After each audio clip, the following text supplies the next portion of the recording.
సాదల ధైర్యం వీడు దొంగ దొరల భరతం పడతాడు మన రేవంతన్న పేద ఇంటికి పండుగ తెస్తాడు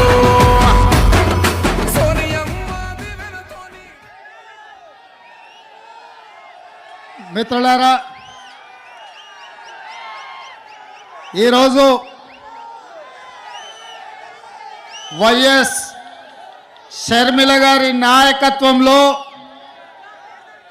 విశాఖపట్నంలో ఏర్పాటు చేసిన న్యాయ సాధన సభ విశాఖ ఉక్కు ఆంధ్రుల హక్కు అని వేలాదిగా మీరు తరలి వచ్చి రాజశేఖర రెడ్డి గారి అభిమానులుగా మీ ఉక్కు కర్మాగారాన్ని ఆనాడు త్యాగాల పునాదుల మీద సాధించుకున్న మీరు ఇవాళ విశాఖ ఉక్కును కాపాడుకోవాలని ఒక కార్యక్రమాన్ని ఏర్పాటు చేస్తే ఈ కార్యక్రమంలో పెద్దలు రఘువీరారెడ్డి గారు CWC member, doctor YS Rajasekhara Reddy గారి ఆత్మ అడుగడుగున ఆయనను వెన్నంటి నిలబడ్డ డాక్టర్ కేవీపీ రామచంద్రరావు గారు, అదేవిధంగా కేంద్ర మంత్రివర్యులు పల్లం రాజు గారు, అదేవిధంగా సిపిఐ నాయకులు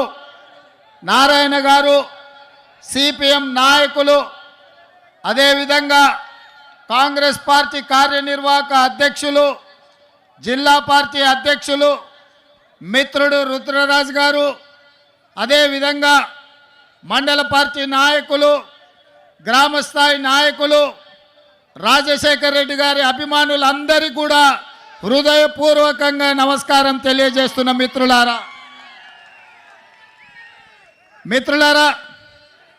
ఈరోజు వైఎస్ షర్మిల గారి నాయకత్వంలో ఈ సభను చూస్తుంటే నాకు విశాఖపట్నంలో ఉన్నట్టు లేదు. హైదరాబాదు నగరంలో, తెలంగాణలో నేను నా కార్యకర్తలతో ఏర్పాటు చేసిన సభ ఎంత విజయవంతం అవుతుందో, వేలాది మంది వచ్చి అండగా నిలబడతారో ఇవాళ ఇక్కడ చూస్తుంటే నాకు హైదరాబాదు నగరంలో కాంగ్రెస్ పార్టీ సభను ఏర్పాటు చేసినట్టుగా ఉంది. వాస్తవంగా నేను ఈ సభకు రావాలనుకున్నప్పుడు కొంతమంది మిత్రులు అన్నారు, అక్కడ కాంగ్రెస్ పార్టీ లేదు కదా, మీరెళ్ళి సభ వైఫల్యం చెందితే మనకు చెడ్డ పేరు వస్తుంది కదా అని. అంటే నేను ఒక మాట చెప్పిన వాళ్లకు, వైఎస్ఆర్ బిడ్డ, వైఎస్ఆర్ ఆశయ సాధన కోసం, విశాఖ ఉక్కును కాపాడాలనే ఉక్కు సంకల్పం కోసం షర్మిలమ్మ సభ పెడితే తప్పకుండా ఆయన అభిమానులు అందరూ అక్కడికి వస్తారు, అండగా నిలబడతారని నేను వారికి చెప్పిన ఆ నమ్మకం, విశ్వాసం డాక్టర్ వైఎస్ఆర్ మీద మీరు చూపించి షర్మిలమ్మను ఆశీర్వదించి విశాఖ ఉక్కును కాపాడుకోవడానికి వచ్చినందుకు మీకు అందరికీ మనస్ఫూర్తిగా ధన్యవాదాలు తెలియజేస్తున్న మిత్రులారా, భౌగోళిక రాష్ట్రాలుగా విడిపోయినాం. ఇక్కడ ఉన్నప్పుడు మనకు ఆంధ్రప్రదేశ్, తెలంగాణ, కానీ మన హక్కుల కోసం, మన ఆస్తులు కొల్లగొట్టడానికి ఢిల్లీ పెత్తందారులు మన మీద దండయాత్ర చేస్తే మనం తెలుగు వాళ్ళం, మనం అన్నదమ్ములం, ఒకరికి ఒకరం అండగా నిలబడి ఢిల్లీ నుంచి సుల్తానులు వచ్చినా, జాగీర్దారులు, జమీందారులు వచ్చినా తెలుగు గడ్డ మీద ఇటుక పెళ్ళను కూడా తీయలేరు, విశాఖ ఉక్కును ఒక ఇంచు కూడా కదిలించలేరు అని చెప్పి నేను ఈ సందర్భంగా తెలియజేయదలుచుకున్నా. ఆనాడు కురుక్షేత్రం జరిగేటప్పుడు కౌరవులు, పాండవులు వేరు వేరు, వాళ్ళ మధ్యలో సమస్యలు వచ్చినప్పుడు పోరాటం వేరు. కానీ వాళ్ళ మీదికి ఎవరైనా దండెత్తుతే వాళ్ళు 105 అయి అందరూ కలిసికట్టుగా నిలబడి వాళ్ళ ప్రాంత ప్రజల్ని, వాళ్ళ హక్కులను కాపాడుకోవడానికి కొట్లాడేవాళ్ళు. ఇవాళ కూడా మిత్రులారా, చాలామందికి అనుమానాలు ఉండొచ్చు, అపోహలు ఉండొచ్చు, వైఎస్ఆర్ వారసులు ఎవరు అని. నేను ఇవాళ ఒక్క మాట చెప్పదలుచుకున్న మిత్రులారా, వైఎస్ఆర్ సంకల్పాన్ని నిలబెట్టేటోళ్ళే వైఎస్ఆర్ వారసులు అవుతారు తప్ప వైఎస్ఆర్ ఆశయాలకు వ్యతిరేకంగా, వైఎస్ఆర్ గారి యొక్క ఆఖరి కోరికకు వ్యతిరేకంగా మాట్లాడే వాళ్ళు ఏ రకంగా వైఎస్ఆర్ వారసులైతారో మీరు ఒక్కసారి ఆలోచన చెయ్యండి.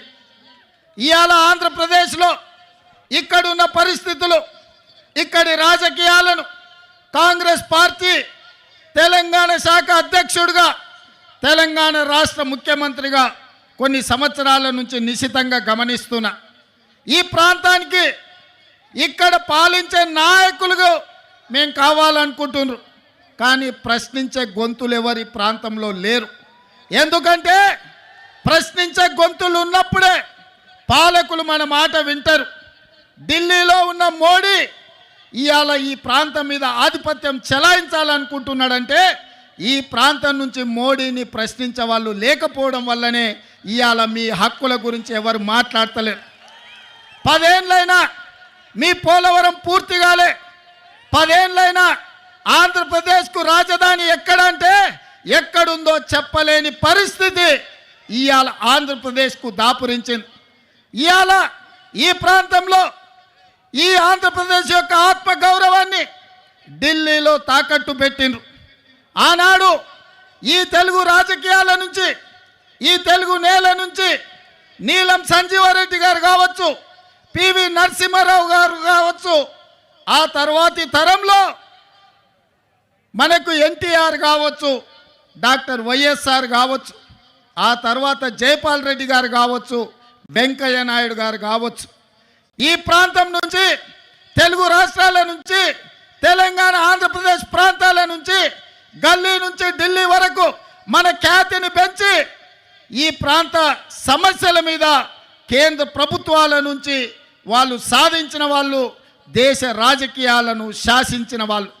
నేను ఇవాళ అడుగుతున్న మిత్రులారా, అటు తెలంగాణ అయినా ఇటు ఆంధ్రప్రదేశ్ అయినా ఢిల్లీకి వెళ్ళి వంగి నమస్కారాలు పెట్టే నాయకులే ఉన్నారు తప్ప ఢిల్లీని అడిగి మనకు కావాల్సిన సాధించే నాయకత్వమే ఇవాళ లేదు. మీరు ఒక్కసారి ఆలోచన చేయండి. ఆనాడు 94లో డాక్టర్ కేవీపీ రామచంద్రరావు గారు సజీవ సాక్షి, కాంగ్రెస్ పార్టీకి 26 సీట్లు వచ్చి ఎన్టీఆర్ యొక్క ప్రభావంలో కాంగ్రెస్ పార్టీకి ప్రధాన ప్రతిపక్ష హోదా కూడా 94లో రాలే. అప్పుడు ఢిల్లీ ఆలోచన చేసింది, ఇక ఆనాటి ఉమ్మడి ఆంధ్రప్రదేశ్లో పార్టీ బ్రతకాలన్నా, కార్యకర్తలకు అండగా నిలబడాలంటే ఒకే ఒక్క నాయకుడు వైఎస్ఆర్ చేతికి పగ్గాలు అప్పచెప్తే తప్పకుండా కాంగ్రెస్ పార్టీ కార్యకర్తలకు అండగా నిలబడతారని ఆనాడు వైఎస్ఆర్ను ఆంధ్రప్రదేశ్ కాంగ్రెస్ పార్టీ అధ్యక్షుడిగా నియమించారు. 26 సీట్లతో మొదలైన ప్రయాణం 99లో 90 సీట్లకు వచ్చింది. అధ్యక్షుడిగా ఉన్న రాజశేఖర రెడ్డి గారు ప్రధాన ప్రతిపక్ష నాయకుడిగా మారిండు. ప్రధాన ప్రతిపక్ష నాయకుడిగా మారి ప్రజల తరఫున ప్రశ్నించే గొంతుకై ఆనాటి ప్రభుత్వాల మీద పోరాటం చేసి ప్రజల తరఫున నిలబడి చేవెళ్ళ నుంచి ఇచ్చాపురం వరకు ఎర్రటెండలో వారు పాదయాత్ర చేసి వారి కాళ్ళకు బొగ్గలై అవి పగిలిన ముక్కవోని దీక్షతో ఎర్రటెండలో 105 డిగ్రీల జ్వరం వచ్చిన ప్రజల కోసం పాదయాత్ర చేసిండు. రాజశేఖర రెడ్డి గారు ఆనాడు పాదయాత్ర చేసి ప్రజల కష్టాలు తెలుసుకొని దళితులు, గిరిజనులు, బలైన వర్గాల కోసం, ఆదివాసీల కోసం, అడవులలో ఉండే బిడ్డల కోసం, మహిళల కోసం, మైనారిటీల కోసం వాళ్ళ సమస్యలను అడిగి వాళ్ళ గుండె చప్పుడు విని 2004లో ఇందిరమ్మ రాజ్యం తెచ్చిండు, కాంగ్రెస్ను అధికారంలోకి తీసుకొచ్చిండు, 33 ఎంపీలను గెలిపించి కేంద్రంలో యూపీఏ ప్రభుత్వాన్ని ఏర్పాటు చేసిండు. ఆనాడు కేంద్రంలో ప్రభుత్వం ఏర్పడ్డదంటే ఆంధ్రప్రదేశ్లో అధికారంలోకి కాంగ్రెస్ వచ్చింది అంటే రాజశేఖర రెడ్డి గారు ముక్కవోని దీక్షతోటి ఆనాడు పోరాటం చేసిండు. ఆ పోరాటంలో కూడా కమ్యూనిస్టులు కలిసి వచ్చిండ్రు. సిపిఐ, సిపిఎం కూడా ఆనాడు డాక్టర్ వైఎస్ఆర్తో కలిసి పేద ప్రజల కోసం ఎర్ర జెండా ఎత్తిండ్రు. ఎర్ర జెండా కూడా ఆనాడు కాంగ్రెస్తో కలిసింది. ఆ విధంగా పాదయాత్ర చేసి ప్రజల యొక్క ఆలోచన తెలుసుకొని అందుకే రాజశేఖర రెడ్డి గారు రైతులకు మొట్టమొదటి సంతకం ఎల్బీ స్టేడియంలో అధికారంలోకి వచ్చిన రోజు ఉచిత కరెంటునిచ్చి రైతులను ఆదుకోవాలి, రైతుల మీద ఉన్న అక్రమ కేసులు తొలగించాలి, రైతుల మీద ఉన్న భారం ఏదైతే కరెంటు బిల్లులు ఉన్నాయో 1200 కోట్ల రూపాయలు ఒక్క కలం పోటుతోని రద్దు చేసి రైతులను ఆదుకున్నాడు.